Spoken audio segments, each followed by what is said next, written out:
Scorpio, June 2013. And if you want to know the exact prediction for you, make sure you also check your ascendant sign. And if you don't know your ascendant sign, you can find it in my birth chart calculator at astrolada.com. There is a link below which takes you straight there. And enter your time of birth. You need to know your time of birth for your ascendant sign, place of birth as well. And you'll see your table, and below the table, it's the information that you need, the ascendant, the sign it is in, the degree it is in. And below that, you even have 3 years of personalized transits that are particularly for you. No one else will have them, just you have them, and how they will affect your life. So you have like a these are all accompanied by video clips that you can watch, and you see into a perspective how the next 3 years of your life will be and what the major trends in your life will be. But anyway, if you're Scorpio, ascendant, sun, or moon, June is going to bring for you the following: two very active planets, very strong planets are triggering your eighth house. And eighth house in astrology is a bit of a difficult, it's one of the most difficult houses. And this is when things might start going a little bit broke, when things can go a bit darker, when basically it's the house of your inner demons, your fears and insecurities. And the Sun and Mars trigger those in an aggressive way almost, because the Sun and Mars are aggressive planets. But we need such difficult, aggressive planets triggering the difficult houses in your horoscope, because then you also, even though the issue comes more sore, like the issues of your vulnerabilities, weaknesses, things that have more control over you than you have over them in your life. Maybe some compulsions, some addictions, some fears, some worries, some, all those negative things that have more control over you. You need to tackle them with strength. And these two planets are very strong and very active, Mars and Sun. So you have a saying about those things. Even though they trigger them, and these issues of obsession, of addiction, of jealousy, those sides that of our personality, which are our weaknesses actually, our darker obsessions, for instance, they can be strongly activated. But because it's active planets, it's planets which you have free will to act through, you can get a step closer to overcoming those weaknesses. You can get a step closer of facing and battling out those addictions, or those even people who have more control in your life than you have over them. So there can be more tensions in your life right now, because the eighth house is the house of the battle. Usually it's an inner battle that we do with ourselves, but God sends us, or the universe sends us, people or real things that we can play the battle out with. Otherwise, it's actually in a battle with our own demons. But even if it's an outer person or situation that you're combating, that you're struggling with, you can easily, with those strong masculine planets, you can have winning hand. So some of you might be able to stop smoking, some of you might be able to overcome some addiction, some of you might be able to kick out of their life some tyrant, or to overcome their own jealousies, their own fears and phobias. But as I said, usually these are intensified initially. Or it doesn't have to be so extreme. Eighth house is a secretive house, so you might be just more involved actively in activities which are more private, which are more personal, which you don't want to disclose to the rest of the world. Usually some things that are a bit taboo, a bit more sexual obsessions or intensity, but you have a chance to, as I said, to overcome those. And for those who are a bit young still, who don't want to overcome those issues, they will just be more intensified, and they will be actively pursuing these things more this month. But also eighth house on a more mundane level is your mutual finances, say from banks, money that comes from other people, your partner's finances. He might be very actively involved with those things, so there might be some tensions about mutual finances between you and other people, money taken, money returned, bank loans, there might be certain developments when it comes to bank loans and things like that, because these planets, as we said, are active, so they make you affect changes there.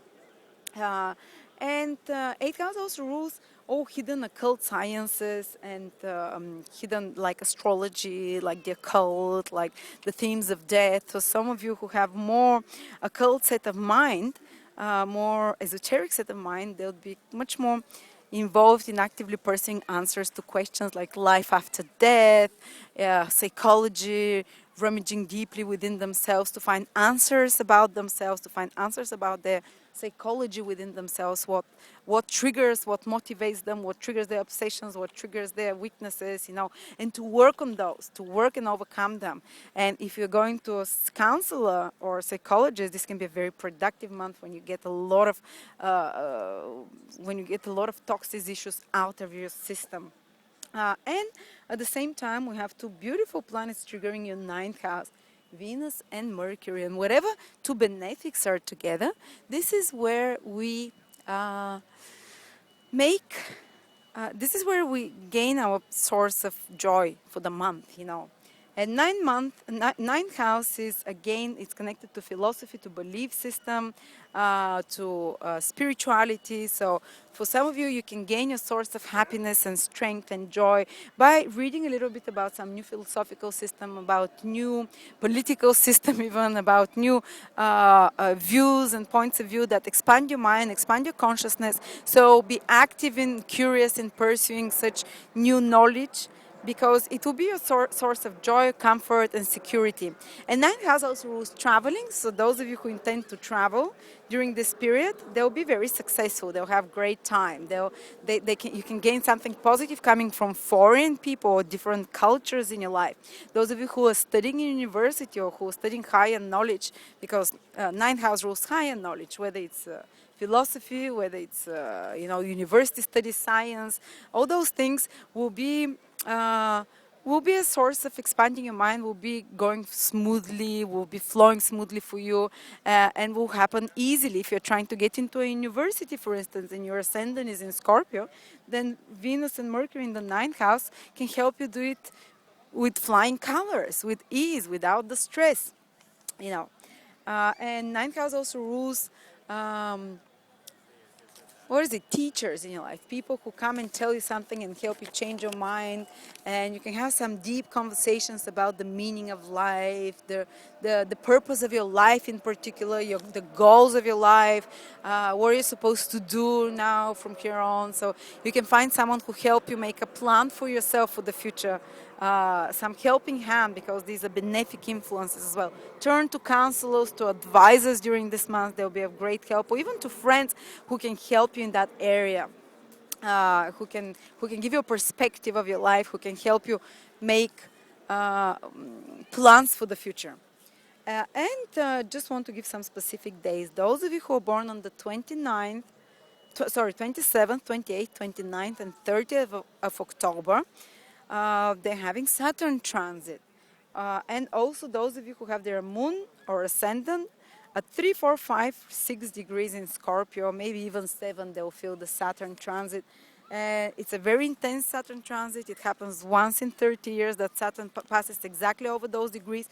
Saturn started passing there for those people from last autumn. So you probably felt the Saturn influences for the past 7, 8 months, and now it gets intensified again very strongly. And Saturn is a planet which asks us to mature, to be very responsible, to work hard, to build new foundations.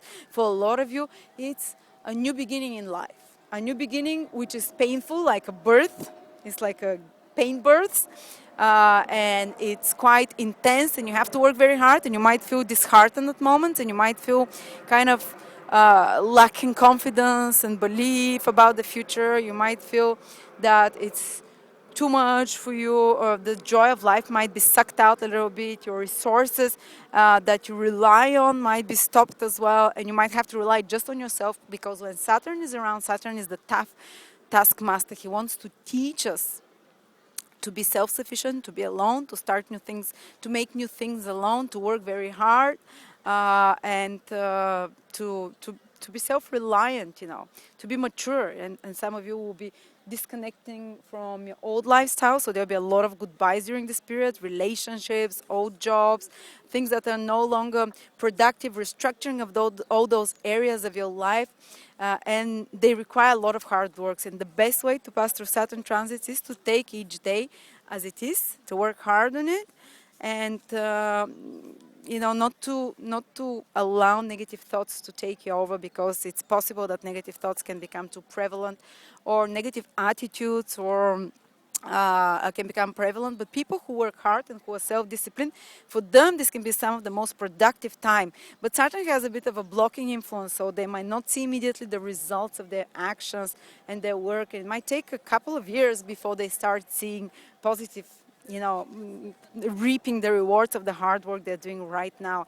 And if you're just feeling very down and depressed, the best way to lift yourself up is the sun. Watch the rising sun.